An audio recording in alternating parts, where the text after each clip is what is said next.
yung Vice President bilang aktibong miyembro at bahagi ng National Security Council. Dahil ang Vice President ay may apelyidong Duterte.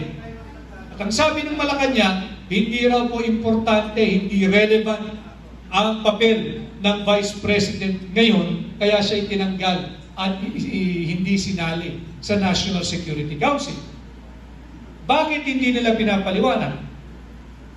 Bakit kinakailangan tanggalin bilang miyembro yung mga dati ng Pangulo sa National Security Council? Tinanggal din bilang miyembro at aktibong bahagi ng National Security Council si dating Pangulong Joseph Ejercito Estrada. Tinanggal din si Pangulong Gloria Macapagal Arroyo. Tinanggal din si Rodrigo Roa Duterte bilang miyembro ng National Security Council. Wala nang transparency. Ang usap-usapan kagabi, nung yan ay lumabas istorya, ito ba ay nagbabadyang martial sapagkat tinanggal na yung mga tao na maaasahan sana nating ibalita sa sambayan ng Pilipino yung totoong estado ng ating seguridad. Sapagkat kung wala nang magsasabi ng totoo, pwede silang gumawa ng isang kwento na merong panganib na sa ating seguridad, whether external or internal threat. Bakit mo kinakailangan tanggalin ang mga dati ng naging Pangulo? Mayroong wisdom yan. Mayroong discernment ang mga yan. May lamig ng ulo yan, kalmado yan, at makakapagbigay ng tama na advice sa kung sino man ang Pangulo.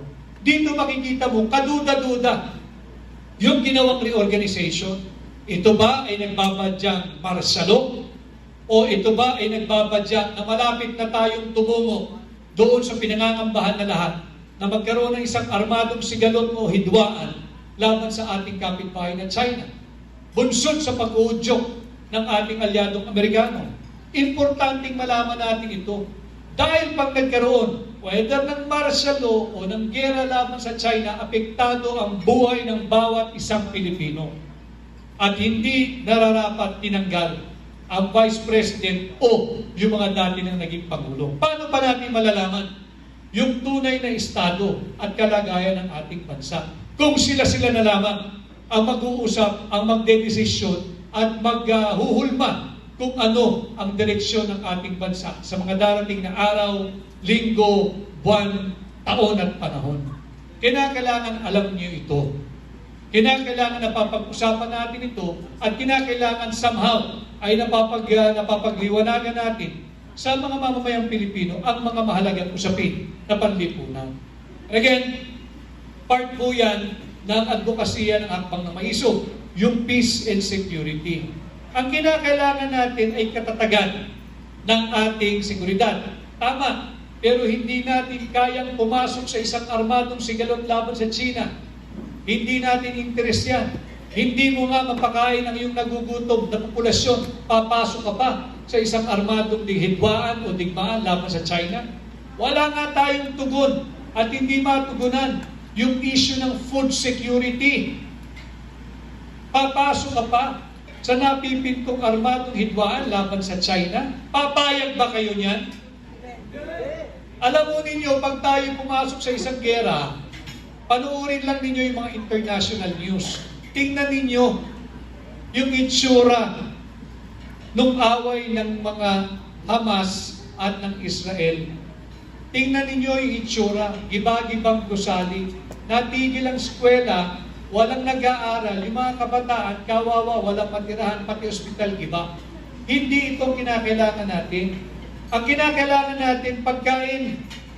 Kinakailangan natin tugunan yung mga 5 pangunahing problema ng ating bansa: inflation, poverty, yung kawalan ng trabaho, yung korupsyon, at yung kawalan ng pag-asa ng higit na maraming Pilipino.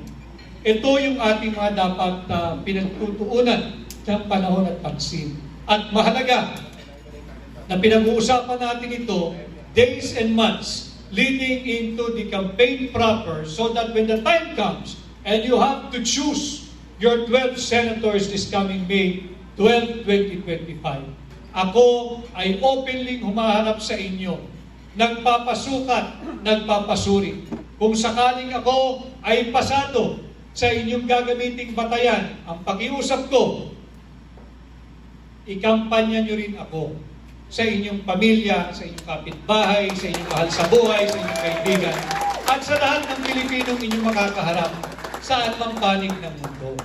At sabi ko nga, ang taong 2025, nagbabadya ang pagbabago basta tayo magkaisa. Dalhin po ninyo ang isang katulad kong bago sa Senado at posible ang pagbabago sa number 55 ngayong 2025. Muli, ako po si Atty. Vic Rodriguez, inyong formal at opisyal na aplikante bilang senador. Buhay at magandang hapon sa ating lahat. Thank you, Atty. Palakpakan po natin ang pagpataw ng maisong sa Senado, Atty. Vic Rodriguez! Okay, before we proceed to the next phase of our program for today, which is the question and answer portion, we'd like to acknowledge... Ay, manalo po bilang senador po natin. May posible po bang mabago natin yung estilo po ng questionable insertion po sa iba't ibang budget ng national government po natin. At the same time po, pwede po bang magkaroon ng transparency pati po sa bicameral. Thank you po. Thank you, kabayan, at magandang hapon po muli. Bilang tunay at maisog na oposisyon, tayo ang magiging tinig, mata, tenga ninyo sa Senado.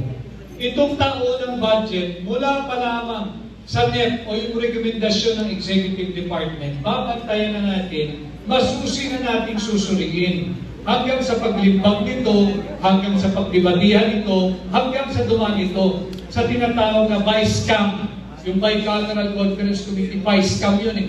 Panay scam ang nagaganap doon eh. Ibang-iba yung itsura na budget na lumalabas pag dumaan sa BICAM. Patuloy na binubudol ang sambayan ng Pilipino. So babantayan natin mula sa pagsumite ng NEP o yung National Expenditure Program hanggang sa ito'y pag-usapan pag magkaroon ng debate at magkaroon ng botohan sa Senado at pati dyan kung ano nagaganap sa mababang kapulungan hanggang sa ito ay dumaan sa BICAM hanggang sa kung ano yung final form na umabot sa tanggapan ng Pangulo. Yun ang aking gagawin at yun ang aking i-report sa inyo, bahagi ng hinihinging transparency ng hambang ng mag-isog. Yan ang wala ngayon, yung transparency. Dahil pati dyan sa BICAM, kailangan alam ninyo, kahit dyan sa BICAM, trilyong piso na pera nating mga Pilipino pinag-usapan, hingan mo sila ng minutes o ng record of what transpired during the BICAM, wala silang may papakita because they do not keep a journal of what happened during the BICAM meeting. Bakit tayo babayad? Trilyon-trilyong piso ang pinag-uusapan, walang record ng minutes of the meeting. Ano ito? Butulan?